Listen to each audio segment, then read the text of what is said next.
एग्रीनेक YouTube channel में आप लोग का एक बार फिर से स्वागत है।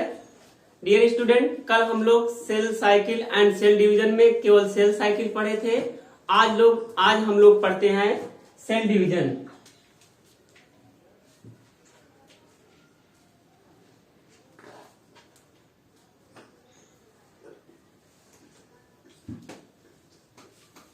सेल डिवीजन यानी कि कोशिका विभाजन। कोशिका विभाजन किसे कहेंगे? जब एक कोशिका डिवाइड होकर के दो कोशिका में बदल जाती है तो उसे हम लोग कहते हैं कोशिका विभाजन। यानी when a parent cell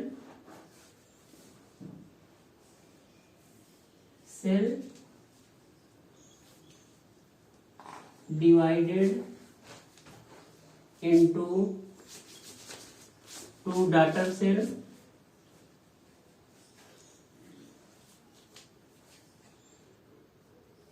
then it is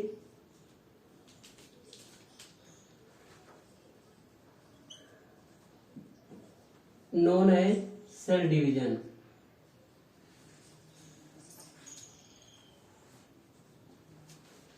यानी कि when a parent cell divided into two daughter cell then it is known as cell division।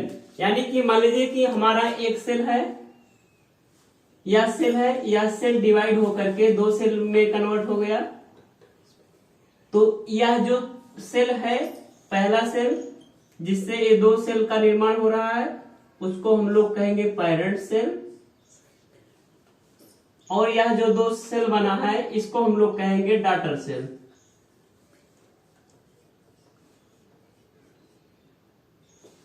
एक सेल से दो सेल का निर्माण होना कहलाएगा सेल डिवीजन। यानी कि एक पेरेंट सेल यानी पैतृक कोशिका से दो डॉटर सेल यानी दो संतति कोशिका का निर्माण होना सेल डिवीजन कहलाएगा। डियर स्टूडेंट, हम आपको बता दें कि सेल डिवीजन के प्रकार। सेल डिवीजन जो है दो प्रकार के होते हैं। पहला है माइटोसिस एंड दूसरा है मियोसिस। माइटोसिस यानी कि समसूत्री विभाजन और मियोसिस मतलब कि अर्धसूत्री विभाजन। तो cell division is two type.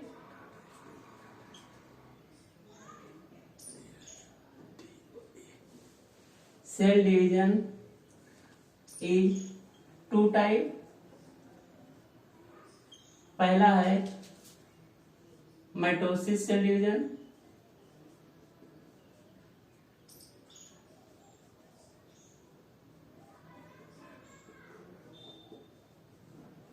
और दूसरा है मियोसिस सेल डिवीजन।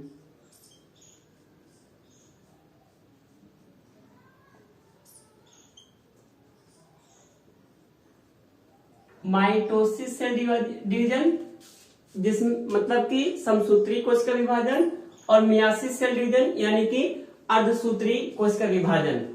जो अब पहले हम बात करते हैं कि माइटोसिस सेल डिवीजन क्या है। माइटोसिस सेल डिवीजन, इसको माइटोसिस सेल डिवीजन क्यों कहते हैं और इसको मियोसिस सेल डिवीजन क्यों कहते हैं, यह हम लोग देखते हैं। जो है यह माइटोसिस सेल डिवीजन, इसमें यह जो है इसमें एक सेल है या टूयन है, इसमें जो होगा इससे दो सेल डिवाइड बनेगा, दोनों टूयन से टूयन रहेंगे। जो माइटोसिस सेल डिवीजन होता है यह सोमैटिक सेल में होता है। सोमैटिक सेल आप किसे कहेंगे कि रिप्रोडक्टिव ऑर्गन के अलावा, रिप्रोडक्टिव सेल के अलावा जितने भी सेल ह्यूमन के या किसी भी ऑर्गेनिज्म के शरीर में पाए जाते हैं उसे कहेंगे सोमैटिक सेल। यह देखिए सोमैटिक सेल जो है डिप्लॉइड होता है, यहाँ पर टूयन है, टूयन से टूयन यानी कि इसमें गुणसूत्रों की संख्या क्या जो है समान है, तो दोनों में गुणसूत्रों की संख्या समान होने की वजह से इसको माइटोसिस सेल डिवीजन कहा जाता है। बात करते हैं कि देखिए यह जो है सोमैटिक सेल में हो रहा है इसलिए इसको सोमैटिक सेल डिवीजन भी कहते हैं। अब देखिए यहां पर जो मियासिस सेल डिवीजन है, यहां पर भी एक सेल रहेगा, यह रहेगा 2n, यह डिवाइड होगा पहले हाफ हाफ n में। देखिए a है 2n और यह है n। यहां पर जो n है यह गैमेटिक सेल है, यानी कि 2n का हाफ होता है, इसे हम लोग हैप्लॉइड सेल कहेंगे। फिर यह डिवाइड होगा, फिर से यह n से n में। यह देखिए जो हमारा है यह है meiosis cell division. Meiosis cell division में देखिए गुणसूत्रों की संख्या पेरेंट से यह है, पेरेंट सेल है या डॉटर सेल है। पेरेंट सेल से डॉटर सेल में गुणसूत्रों की संख्या जो है आधी होने की वजह से इसको मियासिस सेल डिवीजन या अर्धसूत्री विभाजन कहते हैं। और इसमें देखिए गुणसूत्रों की संख्या समान है, इसलिए इसको माइटोसिस सेल डिवीजन या समसूत्री कोशिका विभाजन कहते हैं।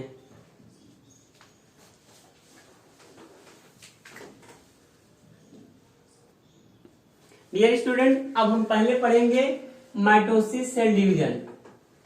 माइटोसिस सेल डिवीजन जो है इसका डिस्कवर जो है W फ्लेमिंग ने किया था 1882 में। तो mitosis is first time discovered by mitosis cell division is first time discovered bye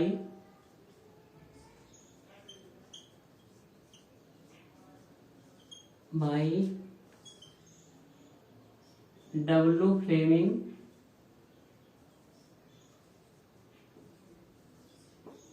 इन 1882। यानी कि जो माइटोसिस सेल डिवीजन है या समसूत्री कोशिका विभाजन है, इसका जो खोज सबसे पहले W फ्लेमिंग ने किया था। कब किया था? 1882 में। यानी कि 1882 में फ्लेमिंग जी माइटोसिस सेल डिवीजन का डिस्कवर किए थे या खोज किए थे, और उन्हीं के द्वारा ही जो टर्म माइटोसिस है दिया गया था।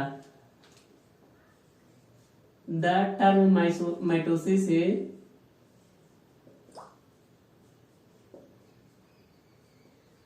इज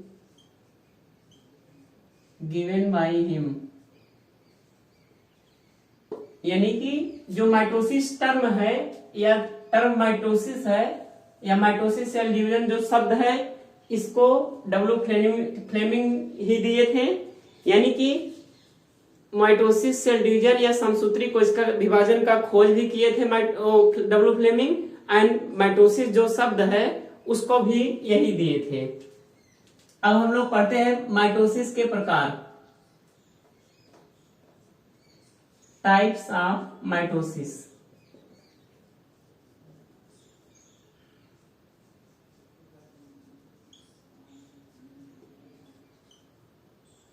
डियर स्टूडेंट, आपको बता दें कि माइटोसिस जो होता है यह 4 प्रकार का होता है। पहला है प्रोफेज,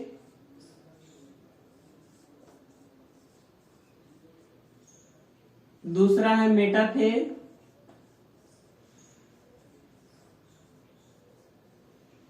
तीसरा है एनाफेज, एंड चौथा है telophase.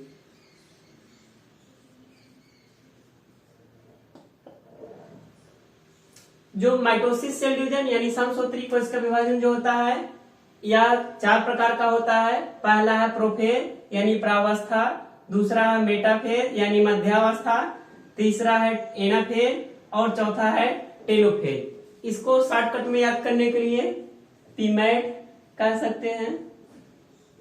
P for prophase, M for metaphase, A for anaphase and T for telophase. इसको याद करने के लिए P फॉर पुराना भी कर सकते हैं आप लोग। पुराना मैट, यानी किसी के यहाँ पुराना मैट हो वो ट्रिक याद कर सकता है आसानी से। P फॉर पुराना और मैट, यानी कि जो मैट मतलब चटाई है वह पुरानी है।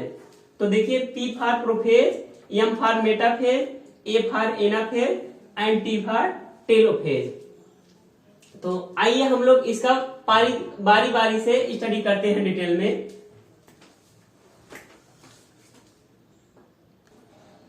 तो डियर स्टूडेंट, हम लोग माइटोसिस सेल डिवीजन में पहला जो फेज है प्रोफेज यानी प्रावस्था, इसके बारे में हम लोग पढ़ते हैं। जो प्रोफेज है इसको अगेन दो भाग में डिवाइड किया गया है, एक है अर्ली प्रोफेज और दूसरा है लेट प्रोफेज। यानी कि प्रोफेज दो भाग में डिवाइड किया है। स्टार्टिंग में प्रोफेज में कैसा सेल और न्यूक्लियस होता है और लेट प्रोफेज में कैसे क्या क्या घटनाएं घटित होती है, इसके बारे में हम लोग स्टडी करेंगे। देखिए पहला क्या है, न्यूक्लियर मेम्ब्रेन प्रेजेंट, यानी यह देखिए जो न्यूक्लियर मेम्ब्रेन है, न्यूक्लियर मेम्ब्रेन वह देखिए अर्ली प्रोफेज में, या है अर्ली प्रोफेज या है लेट प्रोफेज। अर्ली प्रोफेज में देखिए nuclear membrane present, nucleolus present, या देखिए जो न्यूक्लियोलस है ये भी प्रेजेंट है, न्यूक्लियोलस प्रेजेंट। या देखिए सेंट्रियोल है, सेंट्रियोल भी प्रेजेंट है, दोनों एक पास में है, सेंट्रियोल प्रेजेंट। फिर देखिए यह क्रोमेटिन जो धागा है, centriole present, nucleus and nucleolus start disappearing. जो न्यूक्लियस है यानी यह न्यूक्लियस है जो और यह जो न्यूक्लियोलस है अर्ली प्रोफेज में डिसअपियरिंग यानी कि गायब होना स्टार्ट कर देते हैं अर्ली प्रोफेज में। और देखिए chromosome appear like a loose ball of wool. इसमें देखिए जो यह क्रोमेटिन है, यह क्रोमोजोम या क्रोमेटिन जो है यह है क्रोमेटिन, यह क्रोमेटिन, यही क्रोमेटिन आगे चल करके क्रोमोजोम का निर्माण करता है। या इसी क्रोमेटिन जो आपस में संघनित होकर के या कंडेंसेट होकर के या क्वाइल्ड होकर के क्रोमोजोम का निर्माण करेंगे। या देखिए जो क्रोमेटिन है यह देखिए लूज बॉल ऑफ वूल, यानी कि जो ऊन का गोला होता है, मतलब कि ऊन का गोले जैसा देखिए यह क्रोमोजोम है जो यह क्रोमेटिन है, इसमें अर्ली प्रोफेज में दिखता है। देखिए क्या क्या होता है, न्यूक्लियर मेम्ब्रेन प्रेजेंट, यानी कि यह जो न्यूक्लियस है उसके ऊपर न्यूक्लियर मेम्ब्रेन प्रेजेंट है। दूसरा है न्यूक्लियोलस प्रेजेंट, यह जो न्यूक्लियोलस है यह भी उपस्थित है। सेंट्रियोल प्रेजेंट, इसमें देखिए सेंट्रियोल दोनों प्रेजेंट है और दोनों सेंट्रियोल एक पास में है। और nucleus and nucleolus start disappearing, इसमें न्यूक्लियस और न्यूक्लियोलस यानी यह न्यूक्लियस और यह न्यूक्लियोलस स्टार्ट डिसअपियरिंग यानी गायब होना स्टार्ट कर देता है। And chromosome appear like a loose ball of wool, यह जो क्रोमोजोम है वह ऊन के गोले जैसा संरचना दिख रहा है। यहां पर इस क्रोमोजोम को क्रोमेटिन कहेंगे, यानी क्रोमेटिन फाइबर, या एक देखिए फाइबर ऊन के गोले जैसा दिख रहा है। अब यह था अर्ली प्रोफेज। अब हम लोग बात करते हैं लेट प्रोफेज में। देखिए जो न्यूक्लियस है अर्ली प्रोफेज में प्रेजेंट है और गायब होना स्टार्ट कर देता है। लेट प्रोफेज आते आते न्यूक्लियस देखिए गायब हो जाता है। यहाँ पर जो न्यूक्लियस था देखिए गायब हो गया है। फिर न्यूक्लियोलस एब्सेंट, यहाँ पर देखिए न्यूक्लियोलस जो ये न्यूक्लियोलस था लेट प्रोफेज में वो भी गायब हो चुका है।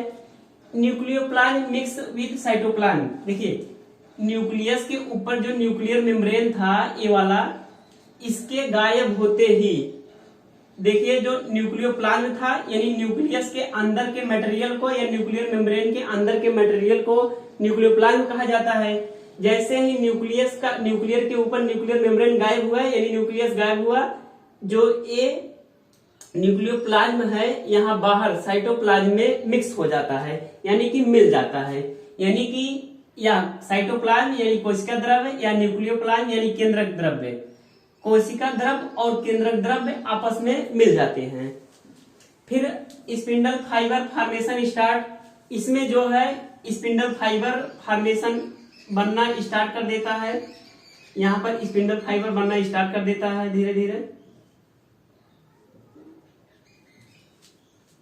सेंट्रियोल मूव अपोजिट पोल, देखिए यहाँ पर जो सेंट्रियोल दोनों एक पास थे ये देखिए अपोजिट पोल पे एक दूसरे से आ गए हैं। And chromosome have two chromatids. देखिए यह जो क्रोमोजोम है क्वाइल होकर के आपस में, यहाँ क्रोमेटिन इज क्वाइल, क्रोमेटिन जो है क्वाइल हो गया है। क्वाइल मतलब कि आपस में एक दूसरे से जुड़ गए हैं या ज्वाइंट हो चुके हैं। तो यहाँ पर ज्वाइंट होकर के एक दो क्रोमेटिड का निर्माण किया है, यानी क्रोमोजोम हैव टू क्रोमेटिड। फिर देखिए इसमें है रिलेशनल क्वाइलिंग। यह जो क्रोमेटिन या क्रोमोजोम आपस में क्वाइलिंग करता है, इसके क्वाइलिंग को कहेंगे रिलेशनल क्वाइलिंग। यह जो रिलेशनल क्वाइलिंग होता है यह दो प्रकार का होता है। एक है पैरानिमिक क्वाइलिंग और दूसरा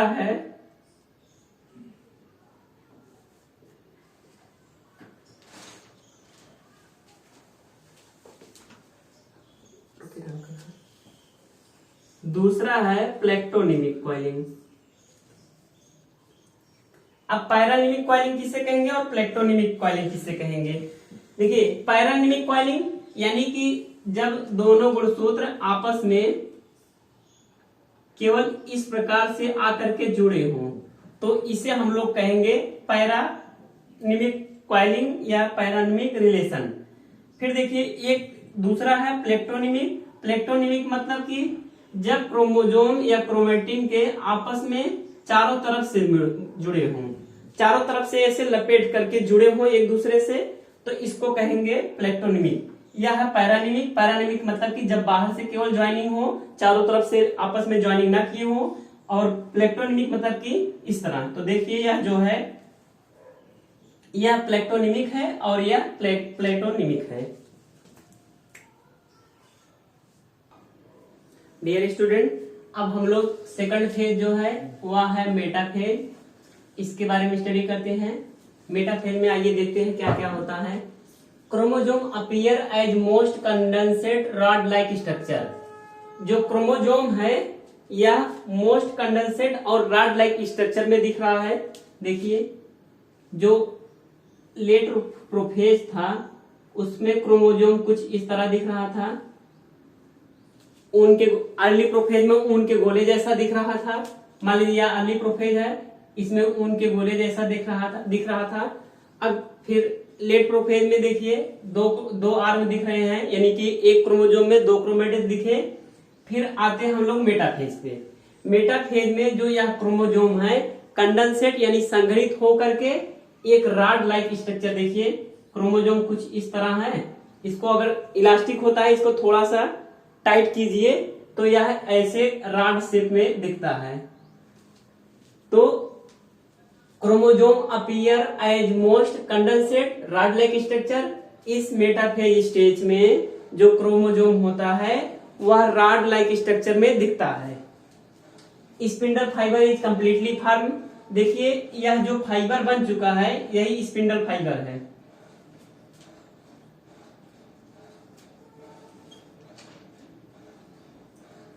देखिए यहाँ पर स्पिंडल फाइबर कंप्लीटली फॉर्म हो चुका है। ये सब जो है ये सब स्पिंडल फाइबर है। और देखिए यहाँ पर यह है सेंट्रियोल।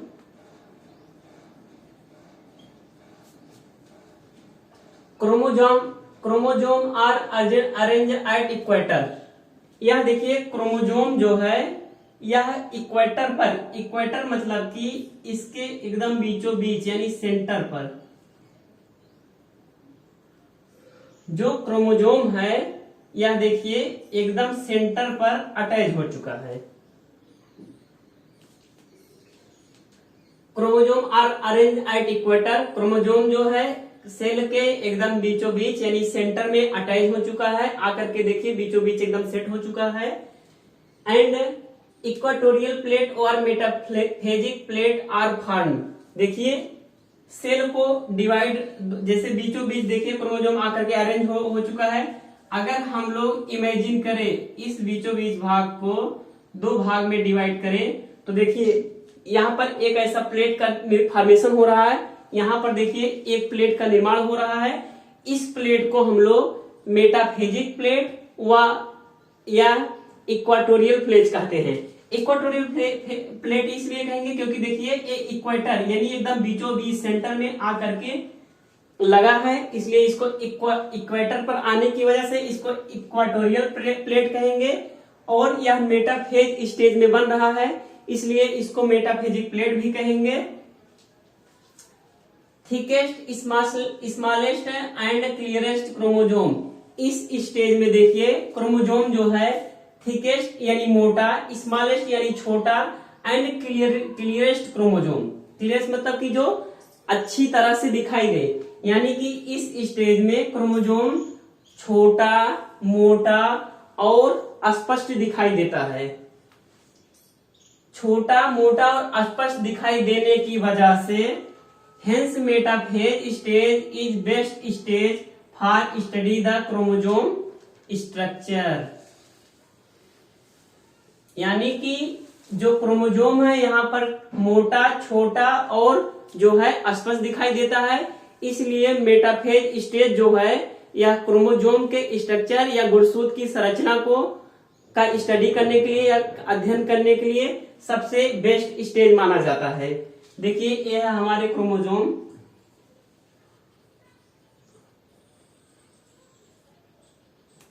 या देखिए दोनों सेंट्रियोल है या स्पिंडल फाइबर है, यह जो प्लेट बन रहा है यही मेटाफेजिक प्लेट।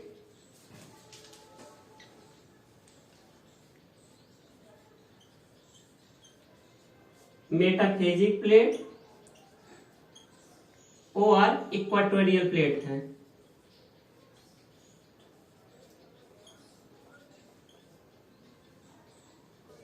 डियर स्टूडेंट, अब हम लोग स्टडी करेंगे तीसरा फेज जो है वह है एनाफेज, यानी माइटोसिस सेल डिवीजन का तीसरा जो फेज है वह है एनाफेज। एनाफेज के बारे में अब हम लोग स्टडी करेंगे। देखिए हम लोग अभी जब मेटाफेज में थे, मेटाफेज स्टेज में जो हमारा क्रोमोजोम था वह इक्वेटोरियल प्लेट पर था और क्रोमोजोम एक दूसरे से अटैच था। अब एनाफेज में क्या होता है, लॉन्गिट्यूडिनल स्प्लिटिंग ऑफ सेंट्रोमियर, यह जो क्रोमोजोम है, यह क्रोमोजोम यानी देखिए यह क्रोमोजोम का स्ट्रक्चर है, क्रोमोजोम के बीच में सेंट्रोमियर होता है। जो यह सेंट्रोमियर होता है एकदम बीचों बीच से लॉन्गिट्यूडिनल यानी कि लंबवत ऐसे टूट करके अलग हो जाता है, यानी लॉन्गिट्यूडिनल स्प्लिटिंग ऑफ सेंट्रोमियर। यह जो सेंट्रोमियर है लॉन्गिट्यूडिनल टूट करके अलग हो जाता है, यानी कि देखिए एक जो क्रोमोजोम था यह दो क्रोमोजोम बन जाएगा। यानी एक क्रोमोजोम के दोनों आर्म, यानी इसको कहेंगे हम लोग chromatid.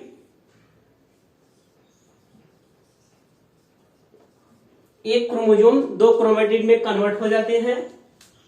Chromatid move to their poles, जो यह क्रोमैटिड है यह टूट करके अलग होता है, यह अलग अलग पोल पर मूव करने लगता है। देखिए यह जो यहां पर लगा था क्रोमैटिड, यह क्रोमैटिड बीचों बीच से टूट करके अलग अलग अपोजिट पोल पर जाने लगा है। सेंट्रोमियर आर वी शेप्ड, देखिए जैसे जब यह टूट करके अलग होने लगा तो देखिए सेंट्रोमियर यही है, कुछ इस तरह टूट करके अलग हो रहा है। इसको एक शेप दे, देखिए यह कुछ बी शेप जैसा दिख रहा है। तो यह जो क्रोमोजोम सेंट्रोमियर है, यह centromere are V shape, centromere जो है वी शेप में दिखने लगता है, यह सेंट्रोमियर जो है यह वी शेप में दिखने लगता है। देखिए फिर number of chromosome gets double, यह देखिए जो एक क्रोमोजोम था डिवाइड होकर के दो क्रोमैटिड का निर्माण कर रहा है, यही दो क्रोमैटिड आगे चल के दो क्रोमोजोम का निर्माण करेंगे, यानी कि इसमें क्रोमोजोम की संख्या दुगनी हो जाती है। Number of chromosome gets double, यानी क्रोमोजोम की संख्या इसमें जो होती है दुगुनी हो जाती है। फिर next, different chromosome have different shape during anaphase, anaphase के समय डिफरेंट टाइप के मतलब कि अलग अलग जो गुणसूत्र होते हैं अलग अलग शेप धारण कर लेते हैं। कैसे करते हैं इसके लिए हमारे डिस्क्रिप्शन में एक लिंक दिया गया है, उसको आप लोग वीडियो देख लीजिएगा। डियर स्टूडेंट, अब हम लोग स्टडी करेंगे टेलोफेज के बारे में। यह मेटाफेज का लास्ट वाला फेज है टेलोफेज। इसमें देखिए क्या क्या होता है, all chromatids are reached opposite pole. देखिए जो यह था आपका एनाफेज। एनाफेज में हम लोग देखे थे कि जब यह क्रोमेटिड टूट करके अपोजिट पोल पर जाना स्टार्ट किया था, और यहाँ पर देखिए ये अपोजिट पोल पर आ चुका है। यही देखिए आपका पोल है दोनों, ये सेंट्रियोल था। ये दोनों जो क्रोमेटिड है जस्ट अपोजिट पोल पर एक दूसरे के चले आते हैं। देखिए कुछ क्रोमेटिड यहाँ आए हैं, कुछ क्रोमेटिड यहाँ आ जाते हैं। फिर न्यूक्लियर मेम्ब्रेन रीअपियर। देखिए जो न्यूक्लियर मेम्ब्रेन है देखिए फिर से रीअपियर मतलब कि फिर से दिखाई देने लगता है। दोनों देखिए दोनों साइड न्यूक्लियर मेम्ब्रेन यानी कि केंद्रक के ऊपर जो झिल्ली होती है, केंद्रिक झिल्ली जिसे हम लोग कहते हैं, वह देखिए फिर से दिखाई देने लगता है। Nucleolus reappear. न्यूक्लियोलस या देखिए जो केंद्रिका होती है या न्यूक्लियोलस, यह है न्यूक्लियोलस और यह है न्यूक्लियस। Nucleolus reappear. न्यूक्लियोलस देखिए फिर से दिखाई देने लगता है। Thick of chromosomal fibre. यह जो क्रोमेटिड है या क्रोमोजोमल फाइबर है यह फिर से मोटा होने लगता है। Spindle fibre are disappear. देखिए यहाँ पर जो स्पिंडल फाइबर थे ये देखिए डिसअपियर हो चुके हैं। तो डियर स्टूडेंट, हमारे मेटाफेज में 4 स्टेज थे, prophase, metaphase, anaphase and telophase. Mitosis में 4 फेज, प्रोफेज, मेटाफेज, एनाफेज और टेलोफेज। चारों फेज के बारे में हम लोग स्टडी कर चुके हैं। अगर दोस्तों हमारा यह वीडियो आप लोग को अच्छा लगा हो तो कृपया लाइक, सब्सक्राइब और शेयर कीजिए।